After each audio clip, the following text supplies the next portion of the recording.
Okay, so this week, kind of talking, you read a little bit more about literary styles, right? So we explored some poetry. You spent a little bit of time with one of the Psalms, trying to see what's going on with that. You spent a little time with a text from Exodus as well, which is more of a narrative feel, right? And so we got to see two different ways that genre and that type and that movement and that all of those fun, exciting words from English class that maybe brought back some nightmares for some of you, play in and matter in the text. And here's the thing. Some of y'all's responses to me, some of you really liked this, some of you really didn't. And that's okay. That's to be expected with anything, right? Let me just say a word to the ones that really didn't like it. It's not optional. Someone in their comments was like, I just don't see the value in this whole step. That's honest. That's great. Be honest with me. That's fine. That's totally fine. I would rather you be honest than dishonest, right? That's valid. That's where you're at right now. That doesn't mean we just don't get to do it because we don't like it. Here's my encouragement to you. Those of you who have kids, grandkids, nieces, nephews, whatever, you're trying to help younger people at your work, you're trying to instill something in them, whatever situation you're in, talk to yourself like you would talk to your kids or your students or your grandkids or your nieces or nephews or your friends' kids or your godchildren, whoever it is. If they came to you and they were like, I do not see the point and I don't understand subject X that I'm learning in school, and so I'm just not going to do it. What would you say to them? You would say, not an option. You got to do it. What do we need to do? How can I help you? Right? Do we need to get you a tutor? Do I need to sit with you and kind of work through it with you? Like, talk to yourself like you would talk to your child who doesn't want to do their math homework. That was me. Didn't want to do it, didn't see the point, right? Because here's what that does. When we do the things we don't like to do, it forms us. That's basically Christian spiritual formation in a nutshell. Is doing things and putting ourselves in situations and growing in the growing pains of that so that something is formed in us, right? That's what we hope for our kids. That's what we hope for our grandkids. That's what we hope for people around us. So it's not optional. Doing a literary analysis of the text is not an option. It's a requirement if we're going to do exegesis well, okay? Because you got to know what you're dealing with. You got to know what you're working with. You don't read poetry the same way you read narrative. We don't read Shakespeare the same way we read a chemistry textbook. We know this to be true in different areas, right? And we're like, and usually one of you, and those of us in this room, you're like, well, I really prefer one or the other of those options. Of course, Shakespeare's better than chemistry, let's be honest. But I still had to learn chemistry.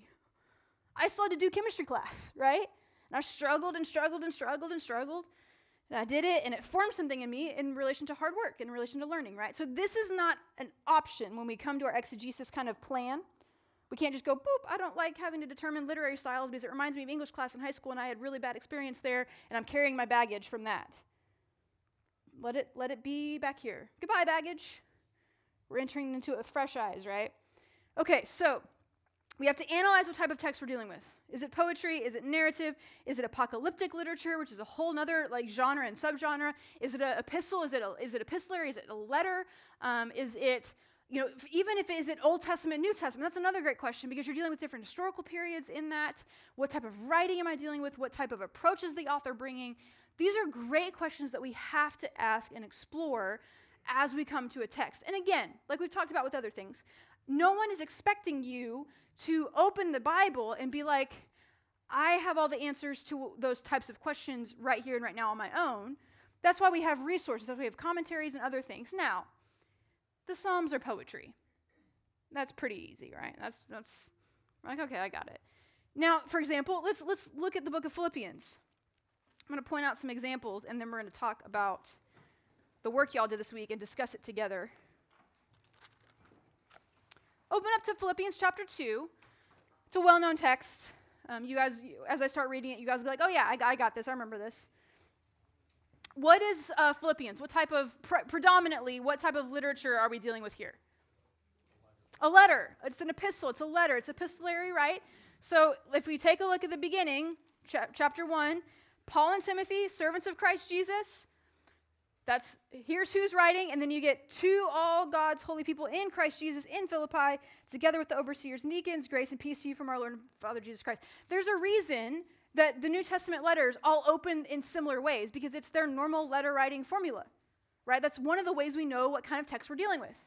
In the same way, you and I, if we're going to actually write a letter, which how many of us are doing that these days, we write, dear mom, comma, skip a line, indent. We know what letter writing formula is for us. This was letter writing formula for them. So that kind of clues us in. We're dealing with a letter. We're dealing with an epistle.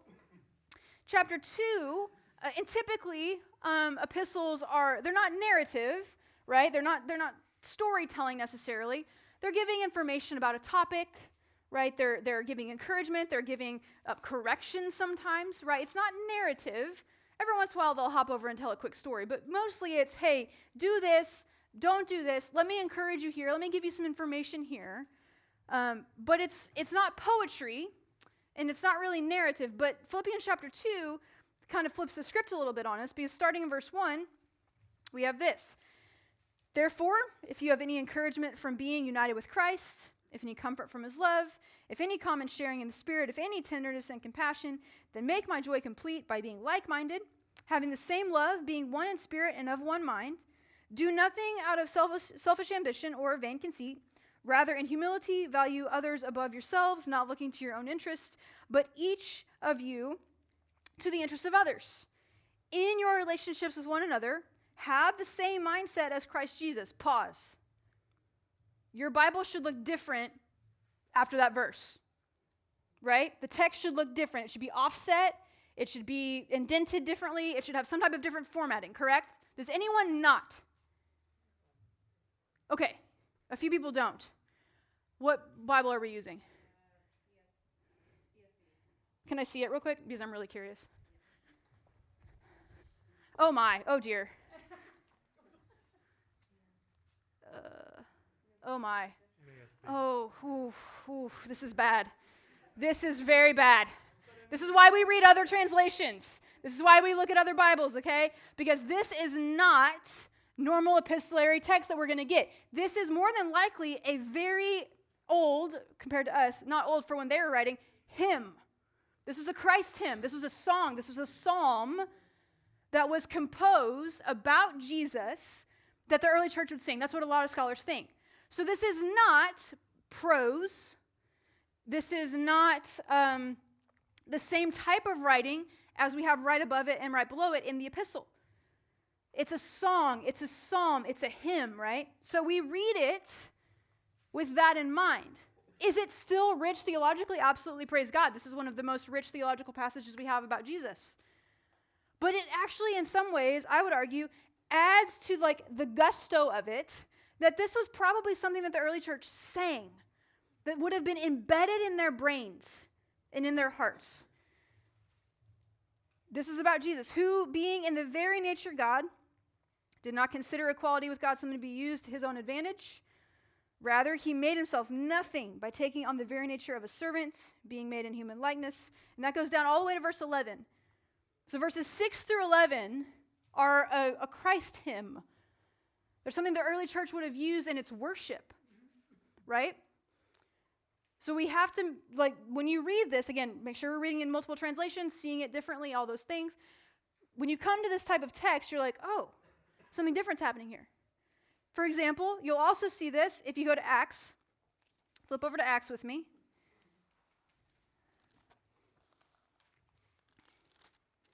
Take a look at Acts chapter 2. This is where we get Pentecost, right? So the Spirit is descending. Jesus has told the apostles, hey, I want you to stay in the city. Then I'll send the Spirit. I promise you to do that. Jesus does it. Praise God. The Spirit descends. We have Pentecost. It's beautiful.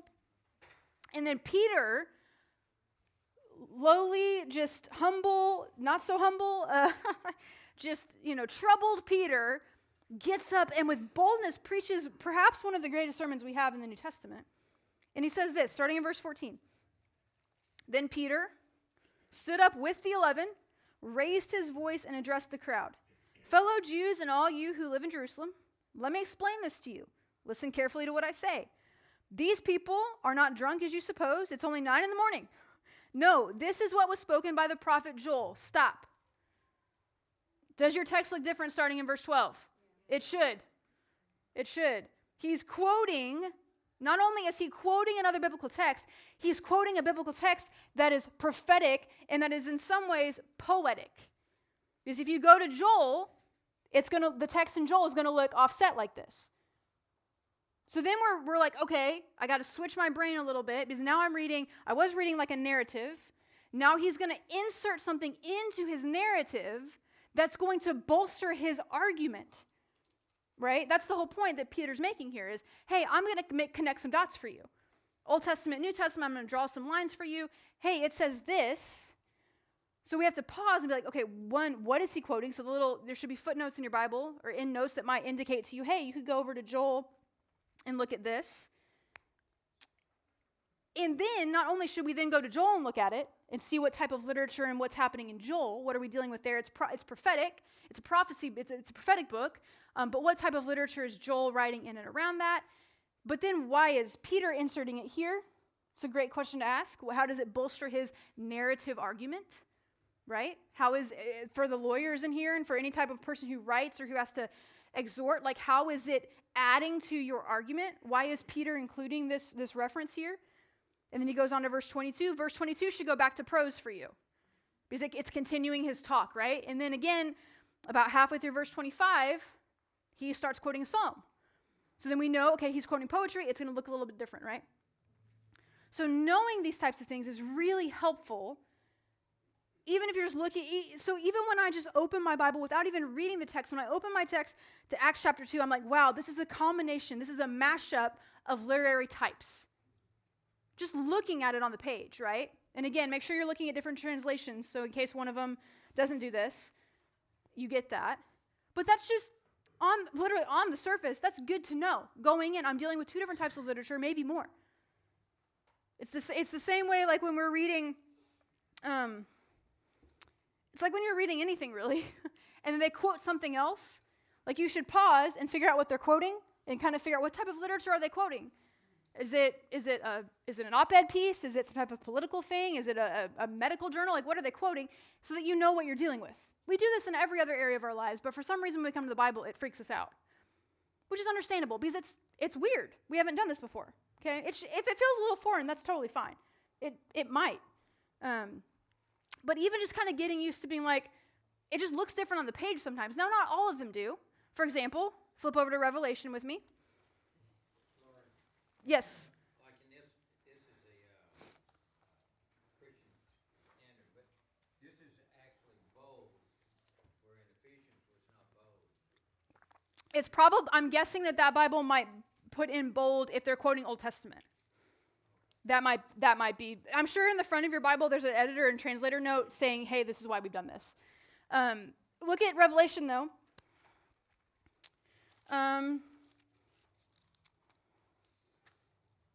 Let's see here.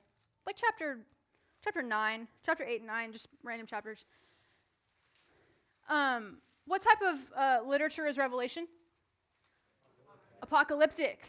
Apocalyptic literature, right? Now, and we're going to talk more about this when we do our New Testament unit, which is forthcoming and going to be very exciting and probably going to be most of y'all's favorite unit, because it's not dry like this, I promise. It's more fun. We only have 2 more weeks of this, by the way. So hang in there, because then we're going to get to Old Testament, which is like wild and fun, because the Old Testament is nuts. Like, whew, and it's spicy, and it's like crazy, right? Revelation is apocalyptic literature. What does the word apocalypse mean? Anyone? Try again. Where are my people who studied Revelation with me? What does the word apocalypse mean? An unveiling. To draw back the curtain, to reveal. That's what it means. Apocalypse does not mean in this world, in this type of scenario, in this type of genre, it does not mean the end of the world. It does not mean some cataclysmic event. That is not what apocalyptic literature means. That's not actually what the word apocalypse means in its original form. We've kind of co-opted it in English and made it something else. It's not what it means. It means to reveal, to unveil, to pull back the curtain on actually what is true and what is actually happening. Okay?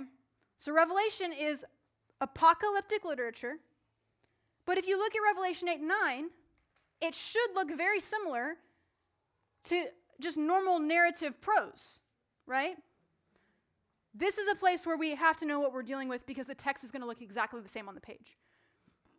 We cannot read Revelation 8 and 9 the same way we read Mark 12 and 13, or 1 Kings 1 and 2, or 1 Samuel 1 and 2. Even though it looks the same on the page, it looks like prose, it looks like narrative. And in some ways it is. It's telling a story.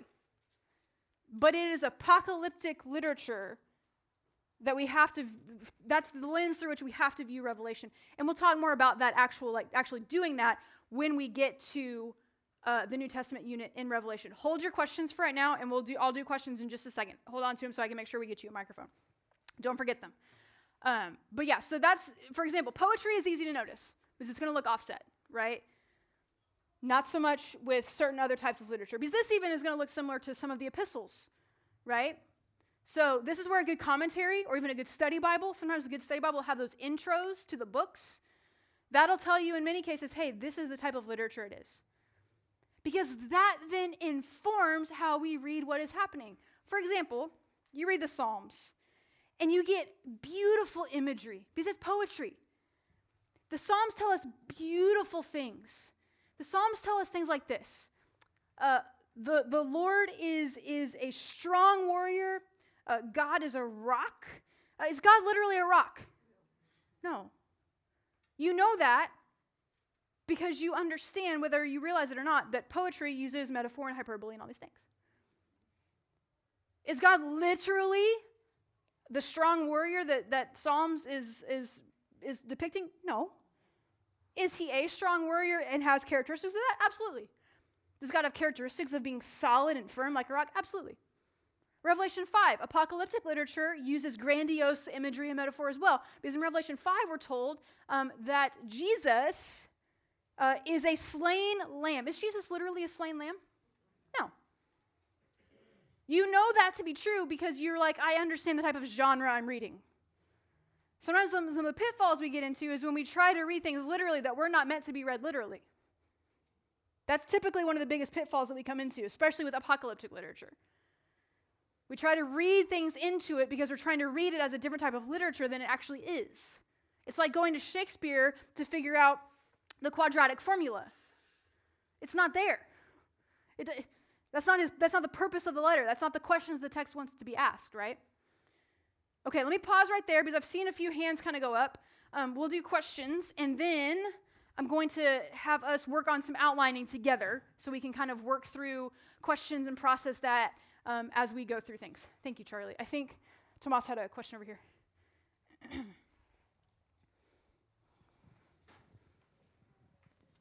So as we were looking at Revelations, let me pause you let me just pause you right there. Well, it is about the. I know. Yeah, Let me pause you right there. There is no book in the Bible called Revelations. Sorry. It's one revelation. Revelation. It's a pet peeve, and I'm just now you'll never forget it, and it's in your brain, and you're good to go, right? Okay, and we're never gonna forget that together. Okay, go on. Keep going. Thanks for that. Yeah, I'm just here to help out. That was for free. I'm just here to help out. So this is apocalyptic. Is Yeah. there any chance, or is there any rule of thumb as we go through the text in which you would encounter, like for example, in apocalyptic literature, there might be another type of literature in there, or that would never happen, or different things like that. Just as we read, we can, this can include this, but we'll never include that. Something like that. Sure.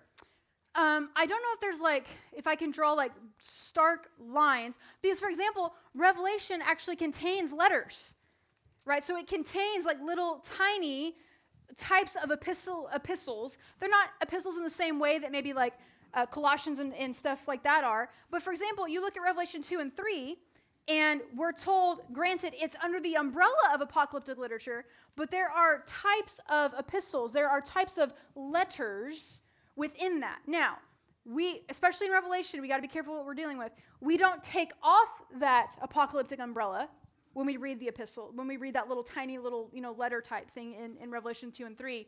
But that subgenre exists within that apocalyptic scene. And we'll talk more about that as we do Revelation later. But as far as like drawing hard lines of like this will never interact with this will never interact with this, the only thing I can think of off the top of my head, and I'm not even exactly sure if this is 100% what you're asking, is like you're not going to get prose and story time in the Psalms.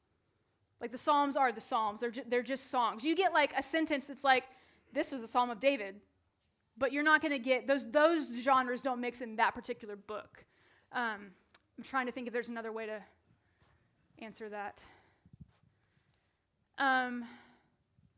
Old Testament, you're not getting as much cross-referencing because it's spread out over much more time, right? And so, for example, New Testament, you're reading, like we read in Acts, you're reading along even some of the letters.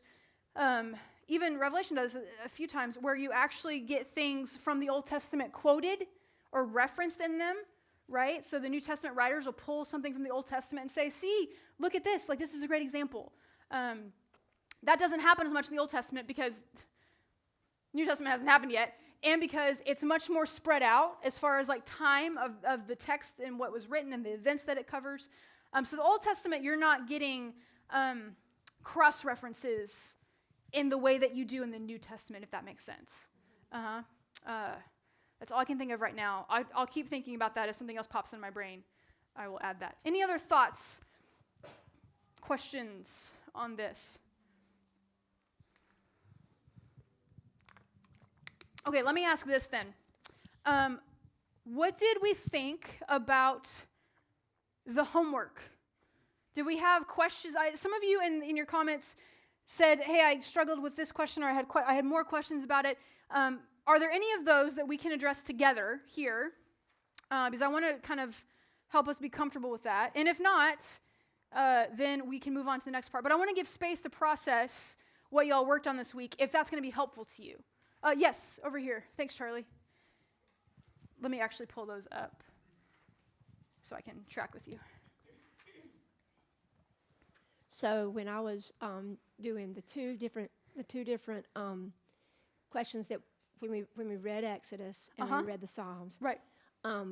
What I would wonder if we could ever do, I didn't know if you would talk about it in private notes or if we'll ever talk about it in here, because I like what I wrote. Yeah. But what if like it's not right, or somebody else has something else to say? Sure. Because I think probably every person in here did it differently. Exactly. And so are we ever going to have time to like compare the ideas that we did over the week? We are going to do that in literally about 2 minutes. Yes. I'm going to kind of let you guys gather together kind of in little groups and be like, hey, here's what I got. What did you get? Yeah. Are we crazy? Did this make sense to you? And then we're going to kind of talk about it in a bigger group. So yes. From this week. From what you did, yes. Okay. Yes. And I'm also going to give you another passage to outline as well. But yes, we are going to try to do that tonight. Any other thoughts about what you guys worked on this week or questions about it? Yes. How can we help? Because I know it's a lot. For the one where we broke it down, the outlining of the psalm, is there like a list somewhere where we can, because I kind of just Which psalm was it? It was 19. So like it's like I don't know, I kind of guessed, but I don't really know like what the things are. Like declaration, what is this? I don't Sure. Yeah. Did anyone grab a psalm commentary or have a chance to do that?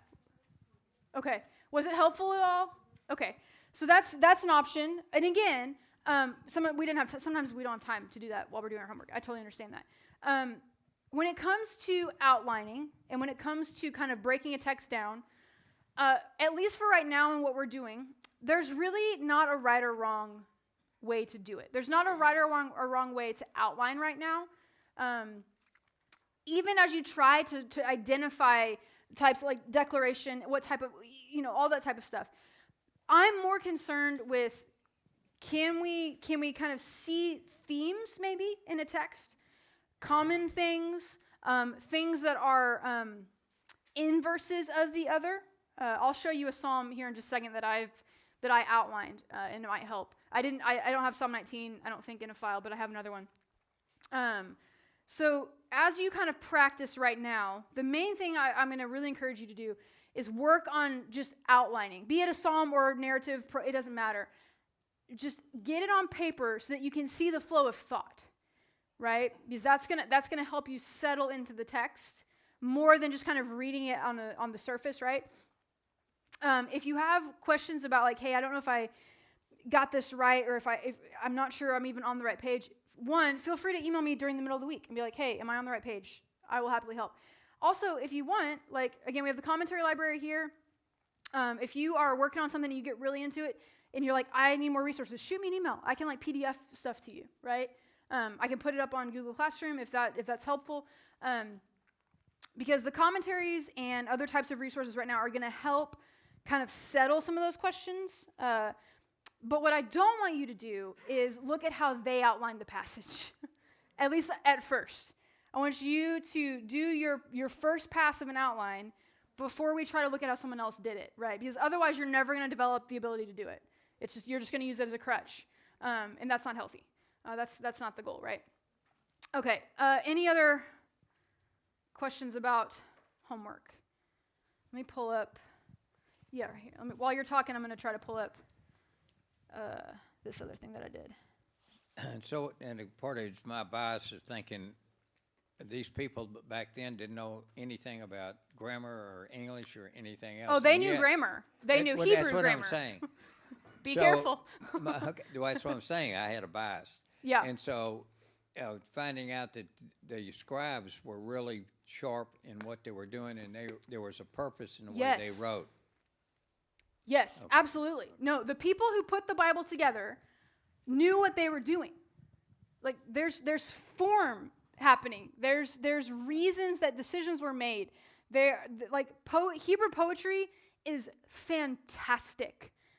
I mean, it is intricate, it is elaborate, it is beautiful, it is like just as, if not more, like mesmerizing than English poetry. It rhymes in Hebrew. It has, like, it's beautiful. Like, these are not, like, Luddites, no, these are, like, informed scholars who were literate, writing these beautiful things. Even the narrative, like, there's reasons that, like, storytelling is a human condition. We didn't perfect it, like, with Dickens. We don't have, like, the market cornered on narrative. Like, they were doing it way before we were. There's a reason there's a flow in Exodus. There's a reason the Joseph cycle is a cycle if you read it carefully. There's a reason, like, there's whole, like, studies of biblical scholarship on nothing but Hebrew narrative and how it's structured. Because it's beautiful and it's organized and it's compact and it has a flow to it that we don't get because we're English readers, right? We can get if we practice it and if we read about it and if we're committed to learn, but it's just as intricate and just as elaborate as any type of English narrative you're going to read, right? Okay, let's take a look at this real quick, and then I'm going to let you guys practice some things. Psalm 46. Let me read Psalm 46. This is just an exercise I did. I don't remember if I had to teach Psalm 46. For some reason, I did this at one point in time. Psalm 46. Let's read this slowly together, and then we'll look at how I outlined it. This is a chiasm. That's the X thing, remember? So it's going to work its way in, and then it's going to work its way back out. And there's going to be similarities in that system, right? So this is kind of an outline. This is more of demonstrating chiasm, but it's going to accomplish our purpose. Psalm 46. Let's read it slowly. Listen to it. See it on the page in front of you. God is our refuge and strength, an ever-present help in trouble. Therefore we will not fear, though the earth give way and the mountains fall into the heart of the sea, though the waters roar and foam and the mountains quake with their surging. There is a river whose stream makes glad the city of God, the holy place where the Most High dwells. God is within her, she will not fall. Pause. If you've ever seen that verse used about women in general, it's not what it means. It's talking about a city, not talking about you women, not talking about me. I cannot quote verse 5 about myself and be intellectually honest. That's not what it is about. It is about this God's city. It's not about me. Does that make sense? Okay. I've seen so many people with this on their Instagram profile. I'm like, that's not about you. It's about a city. God is within her. She will not fall. God will help her at break of day. Nations are in uproar, kingdoms fall. He lifts his voice, the earth melts. The Lord Almighty is with us. The God of Jacob is our fortress. Come and see what the Lord has done, the desolations he has brought on the earth. He makes wars cease to the ends of the earth. He breaks the bow and shatters the spear. He burns the shields with fire. He says, be still and know that I am God. I will be exalted among the nations. I will be exalted in the earth. The Lord Almighty is with us. The God of Jacob is our fortress. Okay, let's take a look here at what I did with this. And then I have a more detailed one here with the actual verses, okay? So let's just start with the basics. Verse 1, that's the numbers over here, the verses. Verse 1, God is a refuge. So some of this is summarizing, right? Some of outlining and finding chiasm in the Psalms and doing stuff is summarizing, which is good. This is one of the practices we're going to have to get really good at. God is our refuge and strength and ever-present help in trouble. That's great. God is a refuge. It's kind of because saying God is our refuge and strength, comma, and ever-present help in trouble is a way of saying the same thing. It's poetry. It's doubles. They're couplets, essentially, right? We understand this in English poetry. It's the same thing. It's the same thing. It's two ways of saying the same thing. Verse 2, so we're A, B, now we're on B. No fear. Therefore will not fear. Because the way of saying that is, though the earth give way and the mountains fall into the sea, those are ways of saying we won't be afraid. This is connected. Verses 3 through 4 are connected. God rules over natural calamities. What are we seeing in verse 3 through 4? Though the waters roar, you could actually even extend that up into verse 2 a little bit. Though its waters roar and foam, mountains quake, there's a river whose streams make glad the city of God. Excuse me. So even God is ruling over the stream that is good and that is beautiful. So the good and the bad, God is ruling over. Okay? Verse 6a, verse 5, God is within her, she will not fall. God is here. It's an easy way of saying that. Verse 6a, I'm breaking verse 6 into two parts. Nations are in uproar, kingdoms fall. He lifts his voice, the earth melts. So we get nations raging and then God speaking, right? God speaking is the middle of the psalm. That is important. That is poetry par excellence. That's the middle of the X. Does that make sense? We've worked our way in. That's the middle. That's the heart of the psalm, is that God speaks. That's important. That's like good narrative, good prose, good short storytelling, good poetry is going to draw you into a major point. And for psalms, sometimes that's the middle, that's the heart of it, right? Especially if it's a chiasm, which this one is. Not all psalms are. It's a poetic technique, right? Okay. God speaks in verse 6b, and then we begin to work our way back out. So what we should begin seeing is parallels with what came before. So for example, verse 5 was God is here. Remember, verse 5, God is within her, she will not fall. So as we begin to work back out, verse 7, the Lord Almighty is with us. God is here. Same thing. That's why you have D at verse 5, and then you have D again. Technically, it should be D prime at verse 7. Does that make sense? It's working its way back out. So we should start seeing parallels. Verses 8 and 9, God rules over political calamities. So we had God ruling over natural calamities, natural things. Now he's ruling over politics. He's ruling over the nations. But God ruling is the theme. Verse 10, be still. That's paralleled with have no fear. Because God is in control of all these things, right? And then verse 11, the Lord Almighty is with us. The God of Jacob is our fortress. We started with God is our refuge and strength. So God is a refuge. God is a fortress. Does that make sense? Now let me show you a more detailed version of this exact same thing. I'm going to try to... This is actually the text of the psalm. I bolded the things that I'm zeroing in on that are connected. Does that make sense? So the things that are bolded here are basically what the outline, the shorter outline is above that we just looked at. Yes. I can. Yep. Yeah. Okay, so this is just, hey, I actually typed the verses in and worked with the actual text in this document. So you can do it quick like this, easy. Or if it helps you to actually work with the verses and then bold things, even if it's not a chiasm, which not every text you're going to deal with is at all, if it helps you when you're outlining to have the text printed out or on your screen and then bold the things that you think are the main themes or the things that get repeated, or maybe you're a highlighter person and you want to highlight all the different things and then synthesize those down into an outline or down into a summary. That's a great way to start doing it. That's a great practice to have. What I did here is I just bolded the things that are going to become important as we look at this. And for example, again, F here is in the middle. This is the middle of the psalm. God is speaking. He's raising his voice. He's speaking. And then you start working your way back out.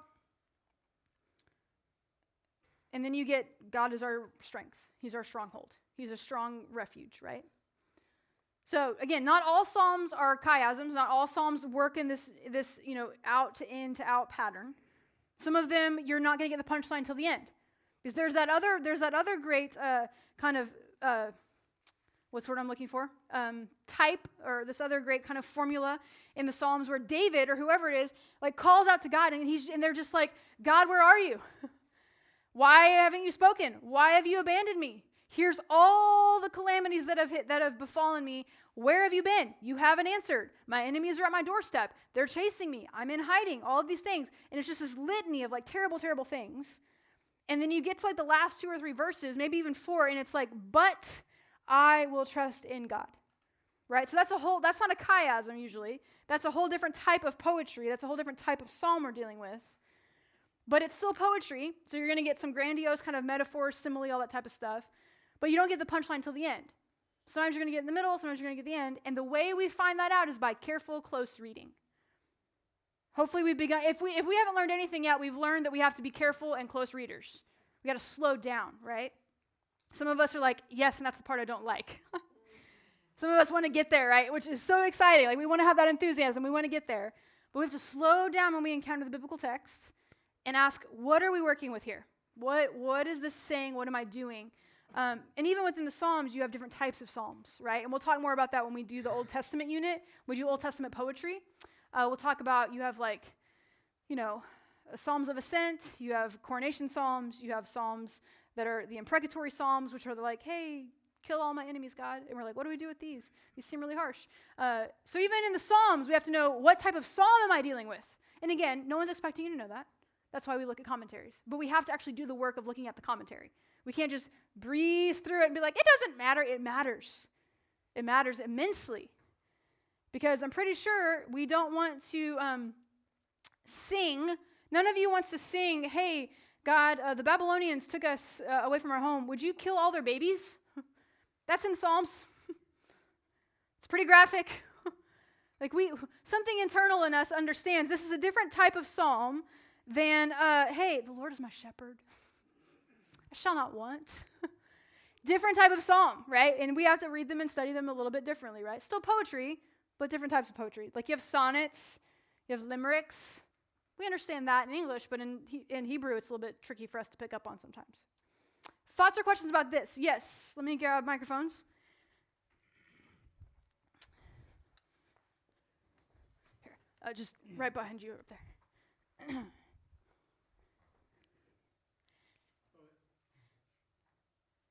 We're getting there. There you go. Thanks. So here, verses 7 and 11 are identical. And how do we know to then, I guess, analyze them differently? Because that's kind of what we end up doing here, right? Which verse did you say are identical? 7 and 11.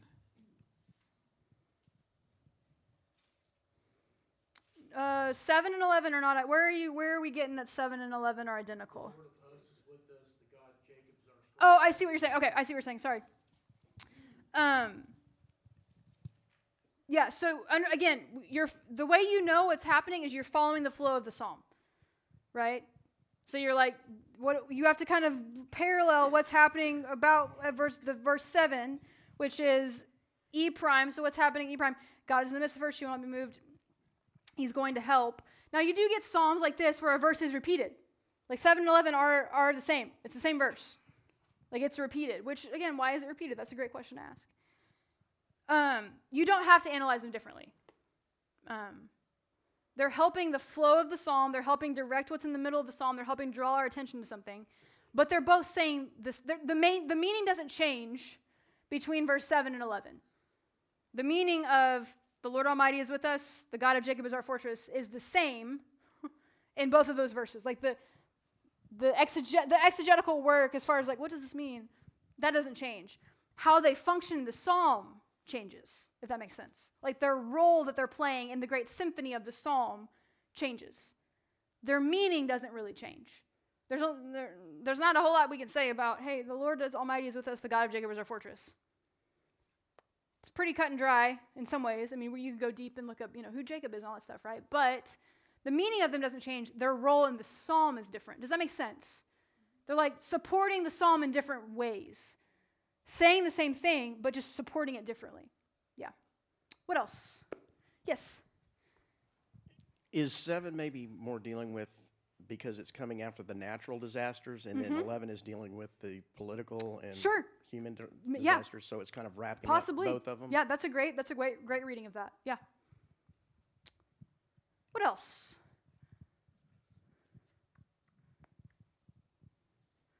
Okay, here's what we're going to do. I'm going to give you guys some time to kind of get in groups of 4 to 5-ish, 6 maybe.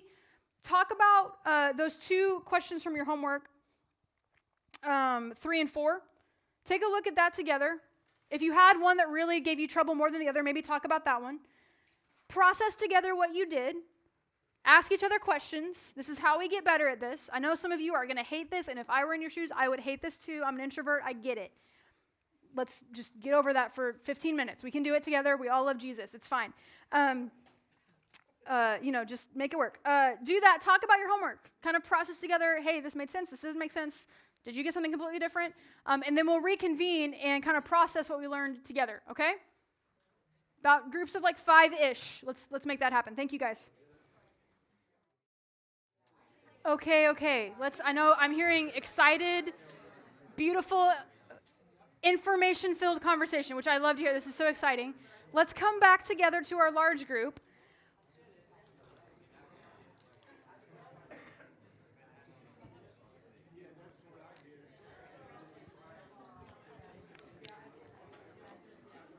Let's come back together, and I want to hear from y'all what that experience was like, what lingering questions we still have.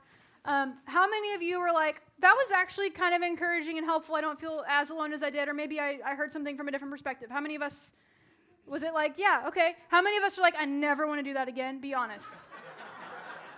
One person. Okay, that's great. She was honest. I would probably be in that camp too. Yeah. Okay, can I ask you why? You're confused. Okay, valid, totally fine. Well, I think after the lecture, it gave me more clarity. And then in the discussion, thank you, Charlie. Take that mic, Christine. Own it. Thank Own you. it, girl. Yes, it gave me more clarity Okay. after the lecture, and then with the discussion and seeing what they did. Sure. And it was like, so tonight was clarification for me. Okay, sure. So we have some people experiencing clarity, some people experiencing confusion. Can I put you on the spot to tell me what is confusing, or is it like all of it and you're like, I'm still trying to figure things out? It's totally fine. It's that. Okay, great. That's valid. Totally fine. Yes, we'll come back here. Yes, sir. And then we'll hit these sides. We were in the same group, and Yes. part of the confusion was in question 1, we said structure, and we did that, then movement, and we're like, that's the same thing? Yeah.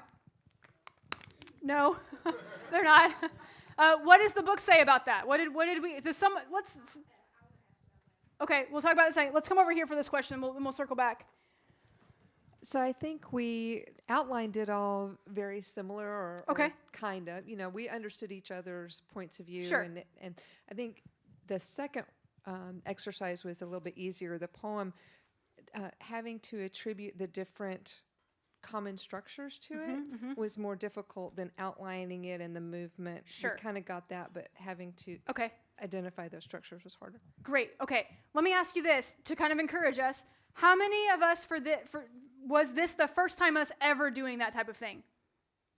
Do you expect to be good at it? No. It's okay.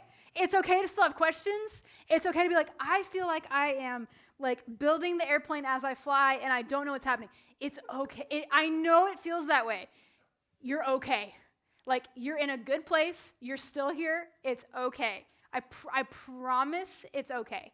For most of us, this is the first time we've ever done this, ever. And that's okay. Like, we are getting there together. I promise you. Okay, yes, we have up here, and then we'll come back over here. I saw some hands over here as well. After I put an outline of the chapter, because it was just data intense, I thought I'm overwhelmed unless I kind of put it down. I thought this is going to be easy, and I started doing it. It's been years since I felt that stupid. Right? I mean, here's the thing. If I tried to do y'all's jobs, I'd be like, I don't know what I'm doing. And it would take me 6 months, a year, 10 years, 15 years to acclimate, right? Like that's just the nature of learning. And then, but for some reason in our brains, I don't know where we get this from, we expect this to be easy. And we expect to just come to it and all the lights are going to click and it's going to be this moment. And it's not. And that's okay. Like, again, I want you to feel encouraged. I know it feels like we are just in the dark for some of us. This is the first time you've ever done it. Of course you're going to feel like it's in the dark. You're only in week 4. And you've only been reading for 3 of those 4 weeks. It's okay. Like, you're in a good place. I promise I'm not going to let you just crash and burn. I promise.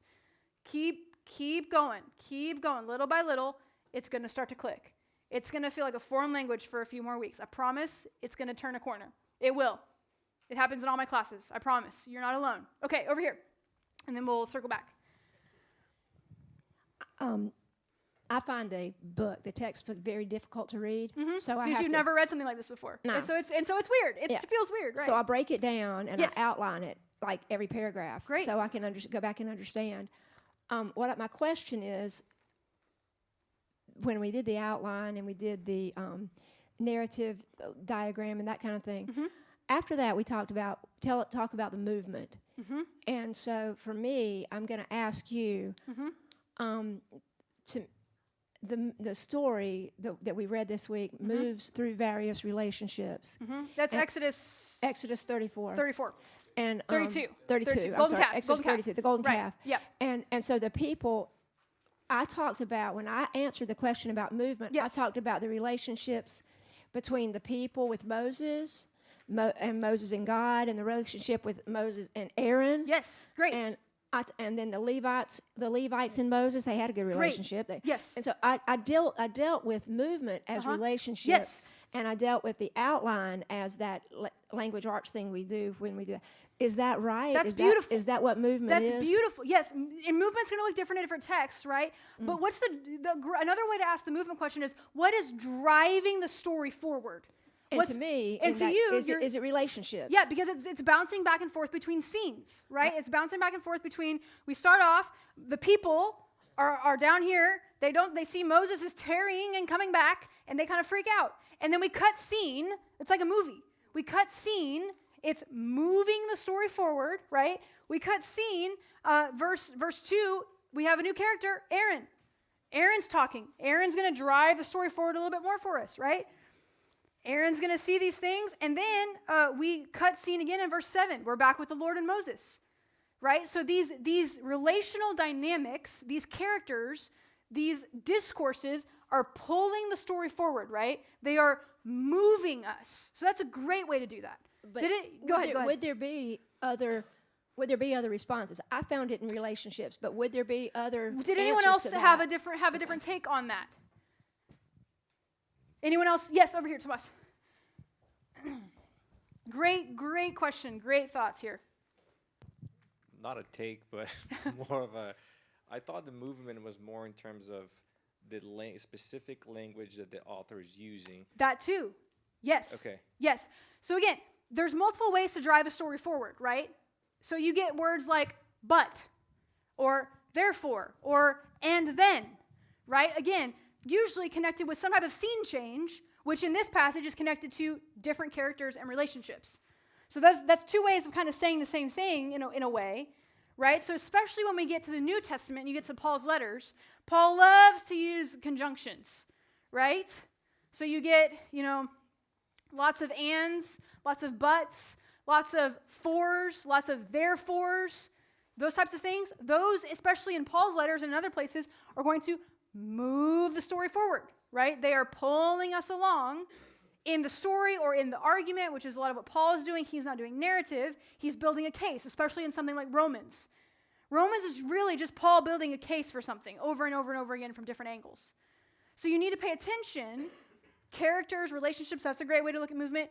Words, changes in scenes, certain types of words that we in English, we just kind of naturally just kind of read over, like and. That's moving along. But that's showing something else happening. Therefore, it's pulling us forward, right? So how does the text moving from one argument to the other, from one scene to the other, from one character to the other, right? Those are good keys that are going to help us become better and more close readers of the text when we start to dig into those and notice them, right?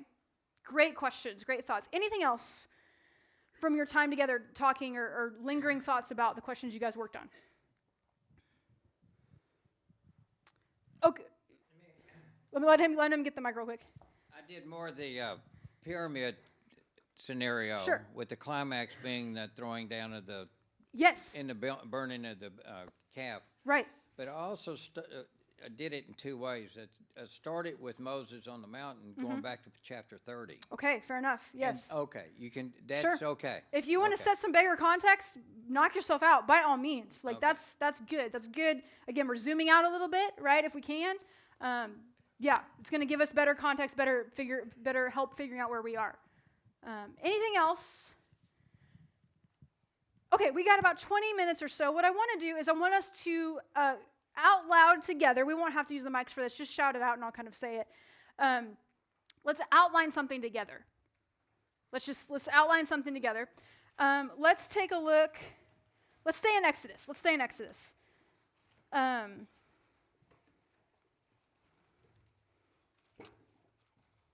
do Exodus chapter 2. Just the first, we'll see how far we get. Let's just start with the first few verses here. Let me read them, and here's what I want us to do. Based on what we just talked about, let's look and listen for characters, so people's names, connecting words, conjunctions, and, but, for, nor, yet, therefore, those types of things. Let's look for actual changes of scene, location. Let's keep that in mind because that might help us divide up our outline a little bit, right?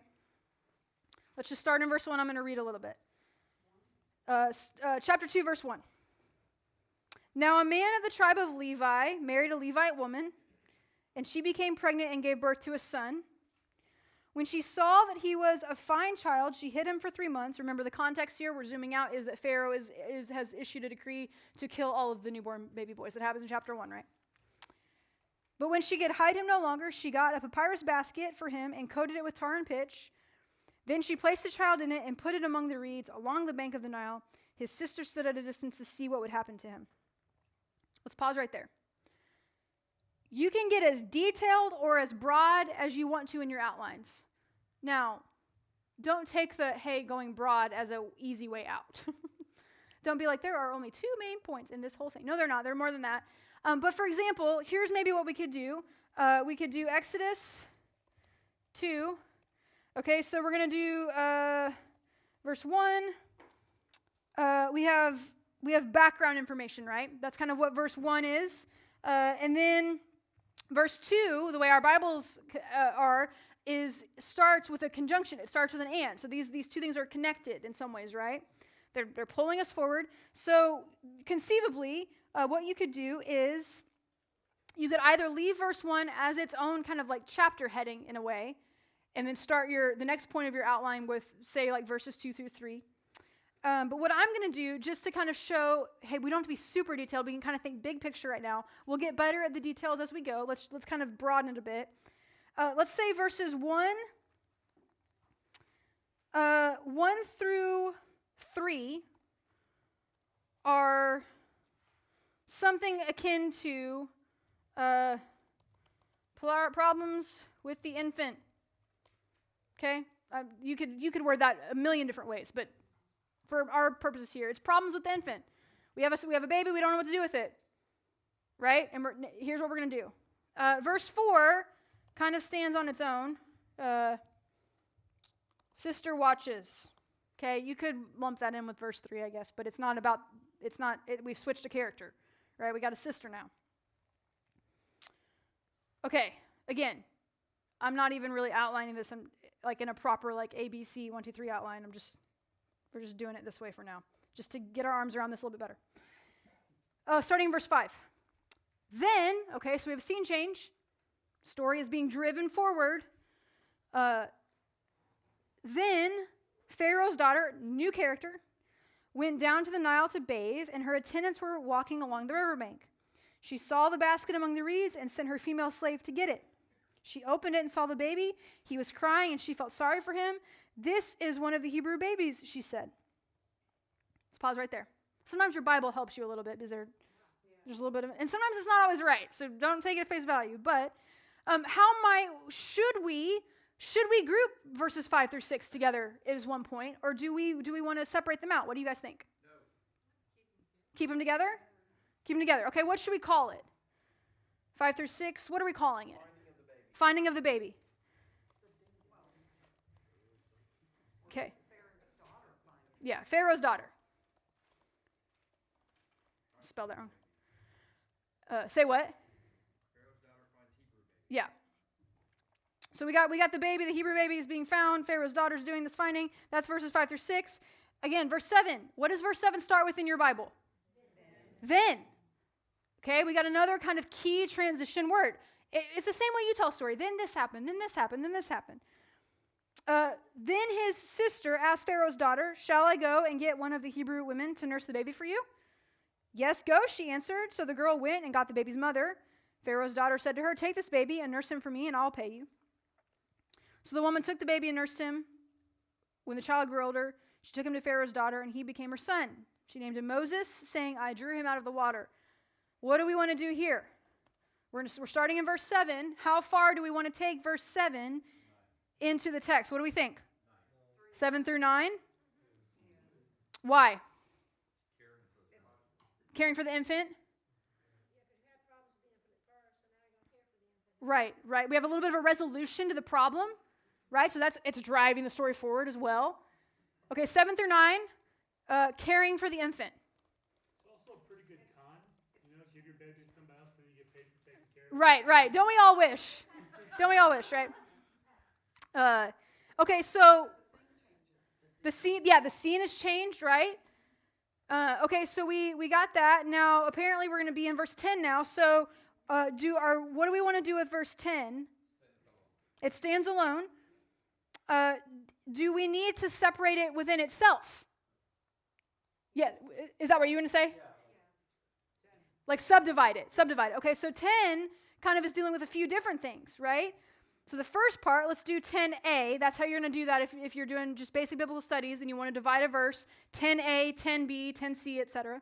So 10a is child grows up. We feel good about that title? Okay. Child grows up.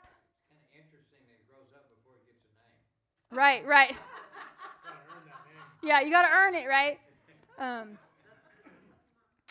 And then verse B is we get Moses, right? We finally get actually introduced to the character of Moses. Yeah. Moses is named, right? Okay, let's just pause right there. How did that feel? Feel doable? Feel like we feel better? We're kind of seeing how this is working. Now let's kind of look. Is there a 10A sub-part there? Because one of the things that's interesting is the way I read it is that the boy that became Moses did not have interaction with the Pharaoh's daughter until he was grown up. Yeah, what does older mean? Yeah, he's just weaned, right? We don't know. What does older mean? How do we interpret that? Commentaries will help, but probably means like when he was weaned. So he's still, 3, if we really extend it out. Back then with a lot of babies dying at an early age, right. They didn't name them until they Exactly. So maybe that's what's going on, right? So a lot of questions are being raised here, right? But he's little still, more than likely, right? So he's his mom is essentially his wet nurse, and then he gets moved over into Pharaoh's court and Pharaoh's daughter's household. probably thereabouts after being weaned, more than likely, right? And then he gets this name from Pharaoh's daughter, right? Which is a very strange name. Even it's not a normal name. Like Moses is not really a normal name that we get, anywhere. Okay, so that felt decent. That felt a little bit better. Let's do it again. But let me back up real quick. What type of literature is this? It's narrative, right? What kind of questions do we have about the text? We just asked one. How old? What does grown up mean? What does older mean? What other questions maybe stuck out to us as we read this? Did anything kind of what's going on during the period? Do we know what period we're dealing with? And the answer is no. But we still can learn some about Egyptian history, right? We can learn some about how maybe the Hebrews understood this text themselves. Those types of questions. Great. What else? Yes, Charlie. My question would be, what is it about the Nile? The Nile. I think about like a very dangerous place. But what is the context right. of what the Nile is to these people? Sure. Where they would think of this as a route for saving. Right. Versus right. Like desperation, maybe, or something like that. Another good question. Verse 1. What do the Levites have to do with this? That's another good question. Yes, sir. How did they get the baby back to the mother? Sure. Were the attendants yeah. also Hebrew? Were they? Right. Were they in cahoots? Did they know about all that? Yeah. So let me pause, because that's a good question. But let me also point something out here. Sometimes we ask questions that the text does not care about. Like our 21st century Western minds have a different perspective, understandably so, than these people did, right? The question of how the logistics of this worked don't seem to matter at all to our author, right? So part of what we have to do with learning how to do this well is we have to slowly but surely learn to ask the questions the Bible wants to be asked. We have to learn to ask the right types of questions. That's trial and error. That's going to happen over time. But the text, it's like when you read a Bible passage and you're like, why don't they tell me this? This is the part I really am curious about. It's because they didn't care about it.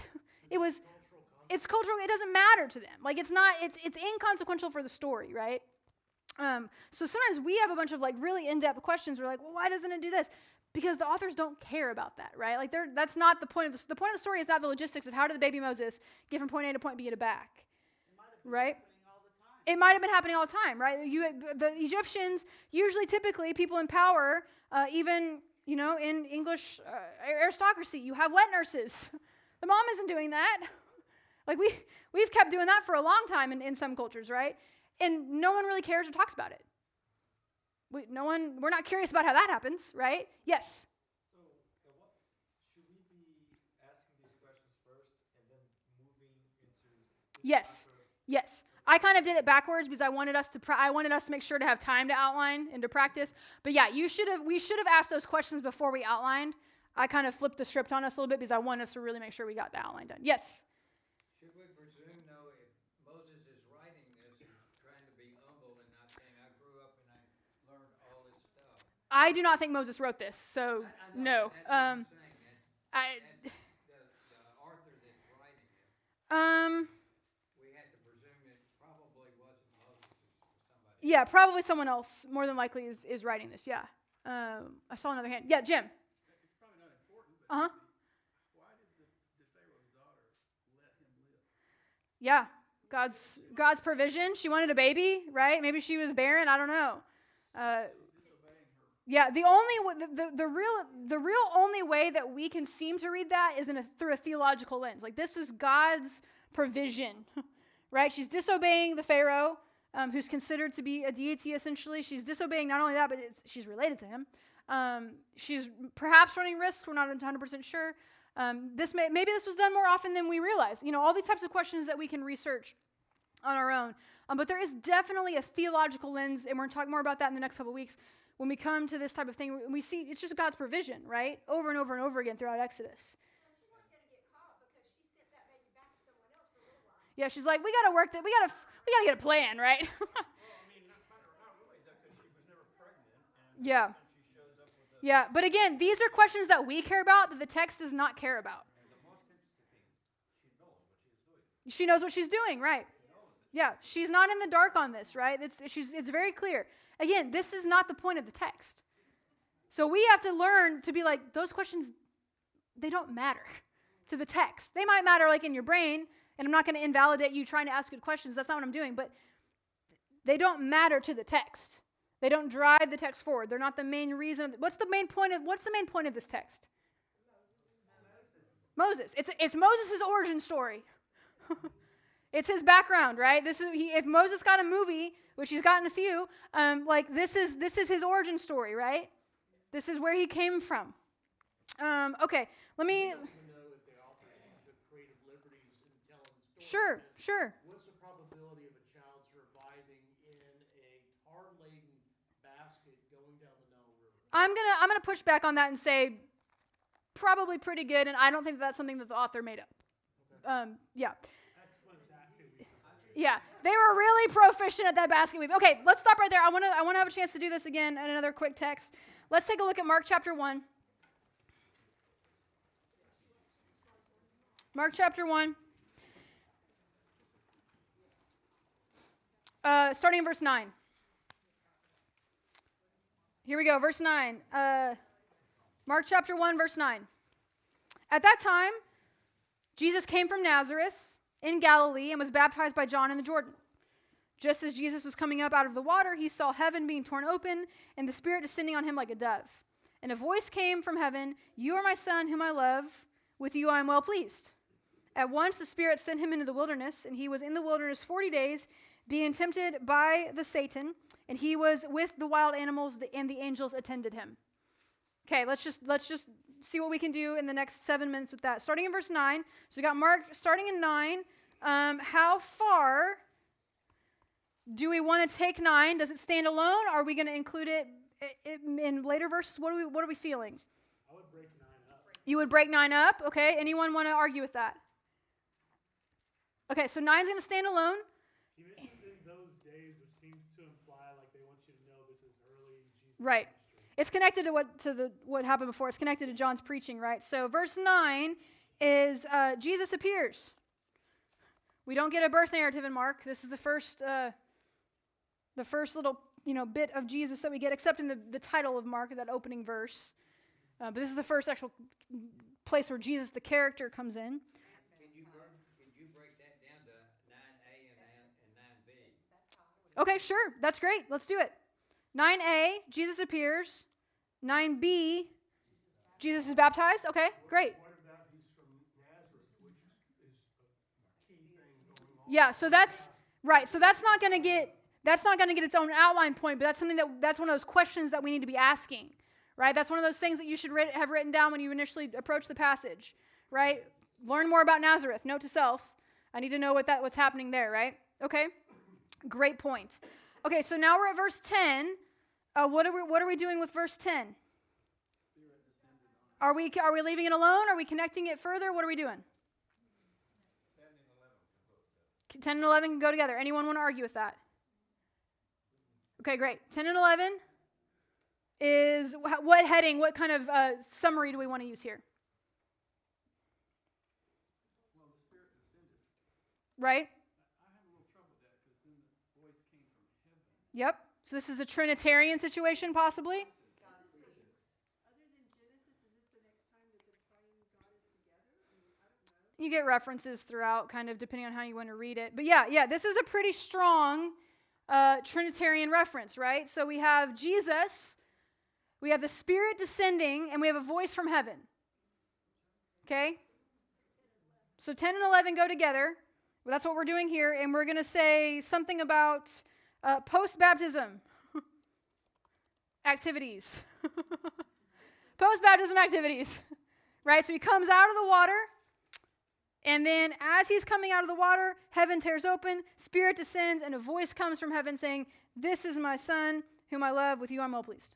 Okay? In terms of the kind of text it is, Mm-hmm. I know it's narrative because it's a story. Right. But how he's describing things like Spirit came down like a dove. I mean, some people Mm-hmm. would pick that as an actual dove. Mm-hmm. But or is that kind of poetic in the sense of like it's trying to describe a moment without Yeah. physical? Not sure. It honestly could have been a dove, like a dove. We're not sure. Something was indicative of something happening that other people could see. There's metaphors throughout. Exactly. Right. It actually may have been a dove. It quite honestly could have been. We're not sure. But you have at least some type of imagery that other people clearly witnessed. This was not some type of vision that only Jesus saw or heard. This was something that was visible and audible to the people around him. Okay. Verse 12. What are we doing with verse 12? Are we connecting it? Is it standalone? What are we doing? Standalone. Okay. Into the desert. Yeah. 13.